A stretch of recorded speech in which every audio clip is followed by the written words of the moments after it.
In this session, let us look at what is Expressionism. And this is one of the literary movements which you should study to attempt your JL or DL examination.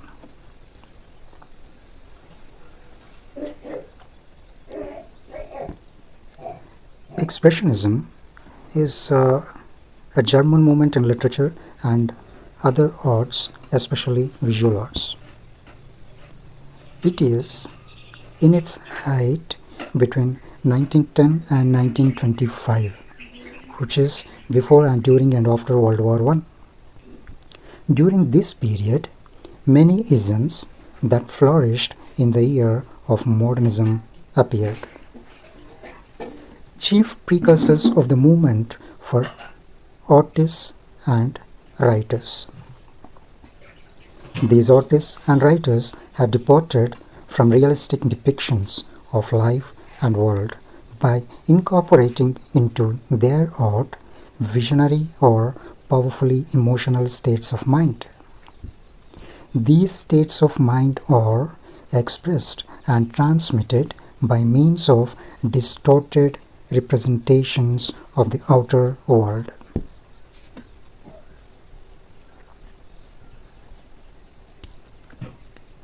Expressionism has some precursors in painting. They are Vincent van Gogh, Paul Gauguin, and the Norwegian Edvard Munch. The pronunciation I did for these names may be wrong, but since it is a proper noun, a particular name, it is okay to pronounce anyway. Right. So the first painting which is an example for Expressionism is The Cry, which was done in 1894, and it is a lithograph by Edvard Munch. Lithograph means it was done on a rock, and it has bleak and stylized background.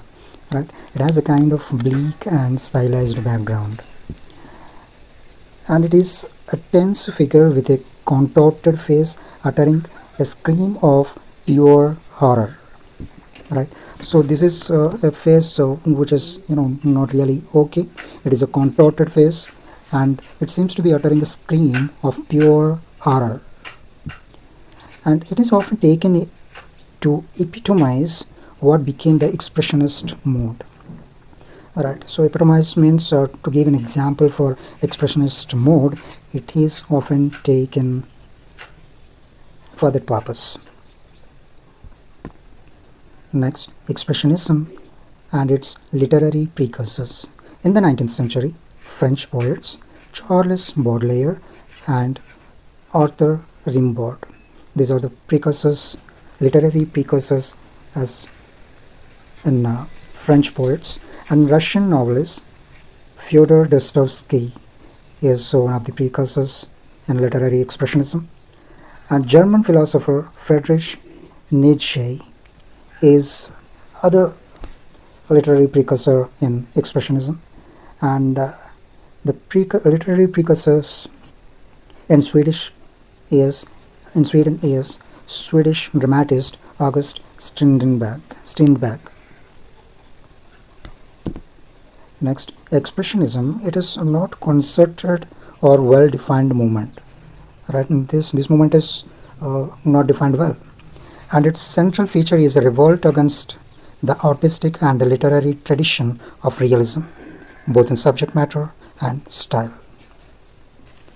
This expressionist artist or writer expresses a personal vision of human life and human society.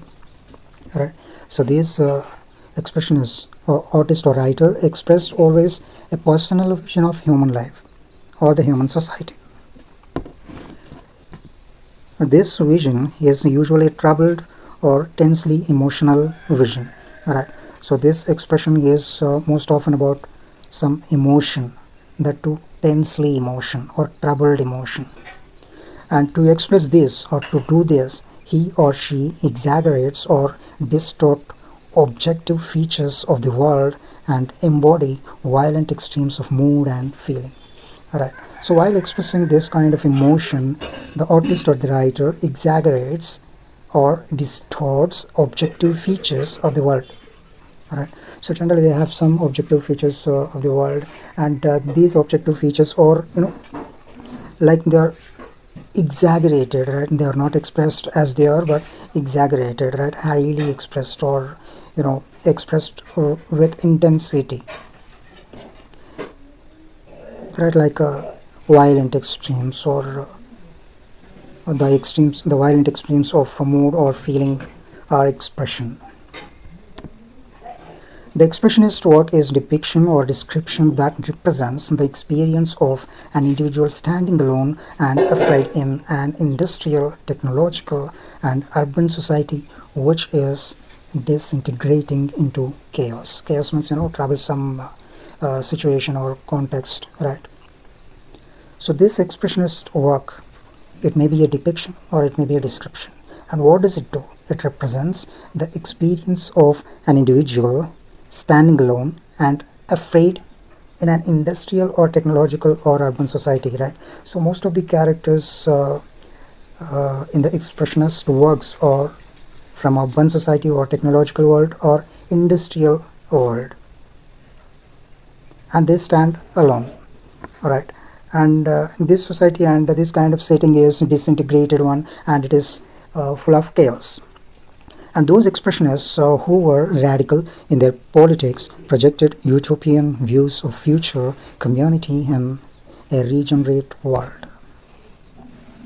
Right. So some expressionists who were radical in their politics, they projected, which means they reflected, or they expressed, or they focused on utopian views of future community in a regenerate world, in a new world.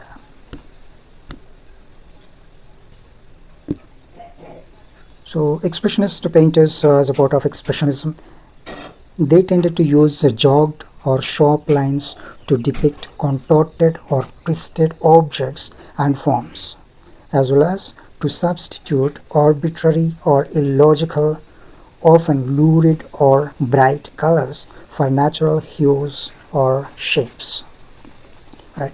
So these expressionist painters, they tended to use sharp lines, right? While depicting, they used sharp lines, and twisted objects, they used twisted objects. So for example, if they wanted to draw a ball, they don't draw it exactly in circular shape, right, or like a sphere, but they paint it like a twisted one or a dented one. And as well as they also substituted arbitrary or illogical, often bright colors. They used bright colors for natural hues or natural shapes. Hues means colors again, okay? And among these painters were Emil Nolte, Franz Marc, Oskar Kokoschka, and Vasily Kandinsky. Right, so these are the famous expressionist painters.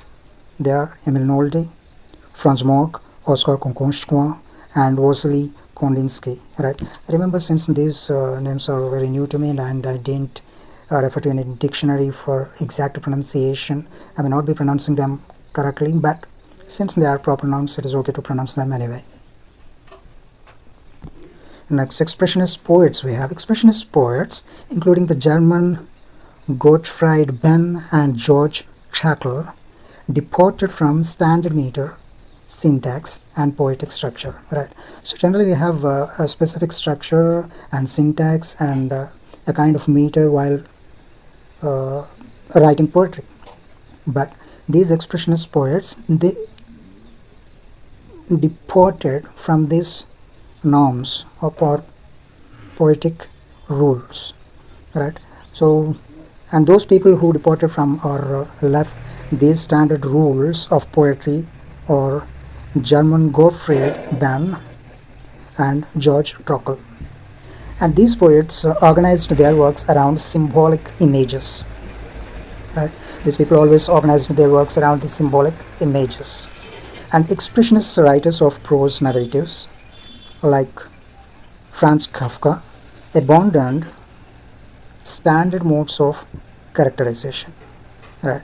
So some writers like Franz Kafka, they left the standard modes of characterization and they have used their own type of characterization which is full of expression. Their plot for symbolic figures involved in an obsessive world of nightmarish events. See, right? So the events in their writings are like nightmarish events. Like, you know, if you read the event or read some scene in daytime, definitely you will be dreaming of the same kind of situation during your sleep the next night. So likewise in their plot, the storytelling of symbolic figures, it involved obsessive world of nightmarish events. And next we have expressionist drama.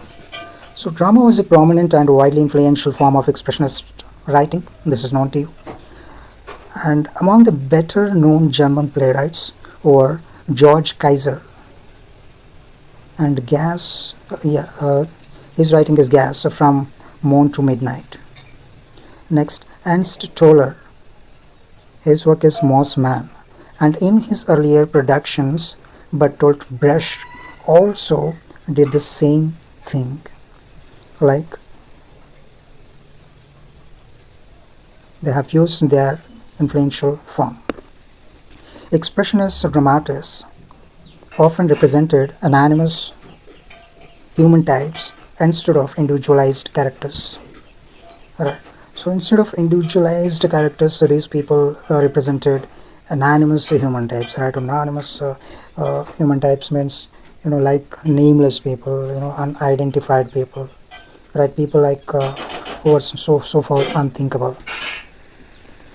And they replaced the plot with episodic renderings of intense and rapidly oscillating. Right. Yes, oscillating means moving back and moving right, or forth. Right. Like the emotion states in their plots are always like oscillating and rapidly oscillating. They are right, and they have done them in episodic renderings. Like in this particular episode, a kind of emotion is expressed, and in other episode, another kind of emotion is expressed. They fragmented the dialogue into exclamatory and seemingly incoherent sentences or phrases. Right. So the dialogues they used for the conversation between the characters are like exclamatory, and they are seemingly incoherent sentences or phrases. Right. Incoherent means, you know, they are like not having complete relation. They seem to be irrelative. They employed moss and abstract or lopsided or irregular and sprawling or extensive stage sets. Right. So these people, these expressionist dramatists, employed moss. Okay, and also they employed abstract or irregular and extensive stage sets. Right, some abstract kind of stage or irregular. I mean, it's not a general or usual stage setting. They set they prefer to set irregular stages and very extensive ones. Expressionism, from the point of view or according to Max Reinhardt. Max Reinhardt is a producer and he's not involved in the moment, but he directed a number of plays by Strindberg and by German expressionists. Right? Strindberg was also an expressionist. Right? We referred to him in the last 2 or 3 slides. And in his production, he inaugurated such modern devices as a revolving stage grid and special effects in lighting and sound. Right. So generally in these days in some of the movies you can see revolving trellis, you know, and the cameraman sits on the trolley. Right. So the trolley will be revolving around the characters to give a special kind of expression from the character. And this guy has also used special effects in lighting and sound, right, as you see in many movies of expressionism oriented. And expressionism in German drama. This mode of German drama had an important influence on the American theatre, and Eugene O'Neill's The Emperor John's, which was written in 1920, projected or reflected or exhibited in a sequence of symbolic episodes the individual and racial memories of terrified African American protagonists. Right. So, in his writing, O'Neill, the writing is the Emperor John's. Right. So, in this, the African American protagonist who was terrified and who has individual and racial memories. Right. These memories and terrific expression was presented in a sequence of symbolic episodes, and this is just because of because of the influence of German drama. Alright, so German drama has a kind of influence on the American theatre, and Eugene O'Neill is the American dramatist, and in his drama Emperor John's, he presented a sequence of symbolic episodes to express racial memories of a terrified African American protagonist. And next writer we have of America is Elmer Rice. Elmer Rice's The Adding Machine, which was out in the year 1923, The Adding Machine. It used non-realistic means to represent a mechanical, sterile, and frightening world as experienced by Mr. Zero. Right? So Mr. Zero is one of the characters in the Adding Machine by Elmer Rice, and it used non-realistic means to represent a mechanical and sterile. Sterile means tasteless or colorless, right? And frightening, and it has also a kind of frightening world, and sterile and mechanical world. These are all experienced by the character Mr. Zero, and Mr. Zero is a tiny and helpless cog or pot in the impersonal system of big business. Right? He is a tiny part of impersonal system of big business in the work The Adding Machine. Next, Expressionism and its relativity with motion picture. The flexible possibilities of the medium made the motion picture an important vehicle of German Expressionism. Right. So it has been the so-called motion picture has been an important vehicle of German Expressionism, and most of the flexible possibilities of medium made this. And Robert Wien's early expressionist film is The Cabinet of Dr. Caligari. The Cabinet of Dr. Caligari, which was out in the year 1920, represents in ominously distorted settings the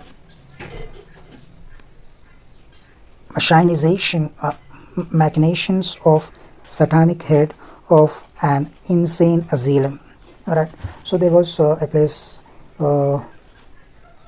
like insane asylum. Insane asylum is, it is completely somewhat related to inhumanistic area, and the satanic head who's related to insane asylum, and he has a kind of machinations, and this kind of settings, ominous settings, can be seen in the work The Cabinet of Dr.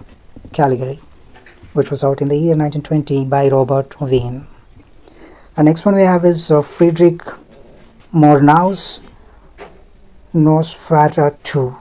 Right, I may not be pronouncing it correctly, which was out in 1922, and Fritz Lang's Metropolis, which was out in 1926, are often shown in current revivals of films as an example of motion picture with the movement Expressionism. Right, so the early films that were of Expressionism are The Cabinet of Dr. Caligari, which was out in 1920 by Robert Wien, and Nosferatu by Friedrich Murnau, which was out in 1922, and Metropolis by Fritz Lang, which was out in 1926. And Expressionism had begun to flag by 1925 and was finally suppressed in Germany by Nazis in the early 1930s. But it has continued to exert or exercise influence on English and American as well as European art and literature. Alright, so Expressionism has begun to flag by 1925, and it was also finally suppressed in Germany by Nazis in the year in early 1930s. But though it has continued to exercise influence, which means it has continued to influence on English and American as well as European art and literature, and we recognize its effects. The effects may be direct or indirect on the writing and staging of such plays as Thornton Wilder's The Skin of Our Teeth and Arthur Miller's Death of a Salesman. Right, so in the plays like Death of a Salesman and The Skin of Our Teeth by Thornton Wilder, we can find its Expressionism's effects. The effects may be direct or indirect, and as well as on the theatre of the absurd, on the poetry of Allen Ginsberg and other beat writers. Right, and this Expressionism has also an effect on theatre of absurd, on the poetry of Allen Ginsberg and other beat writers. On the prose fiction of Samuel Beckett, Kurt Vonnegut, Junior Joseph Heller, and Thomas Pynchon, and on a number of films that exhibit the distorted perceptions and fantasies of disturbed characters, directed by such directors as Ingmar Bergman and Federico Fellini and Michelangelo Antonioni. Right, so when it is coming to prose fiction of Samuel Beckett, which are like theatre of absurd, and Kurt Vonnegut, and also Joseph Heller and Thomas Pynchon, and also a number of films which exhibited the distorted perceptions and fantasies of disturbed characters. Right, so generally in some movies people see a few characters which have disturbed fantasies, so like roaming in the sky or roaming in some other world, like some creatures are coming to eat up all the humankind, this kind of fantasies which are disturbed. Right, and this kind of films are also directed by such directors like Ingmar Bergman and Federico Fellini and Michelangelo Antonioni. And these are the references you can look at for more information on Expressionism. And this content is purely taken from m.h.Abrahams, the glossary of literary terms. Thank you very much for watching this video.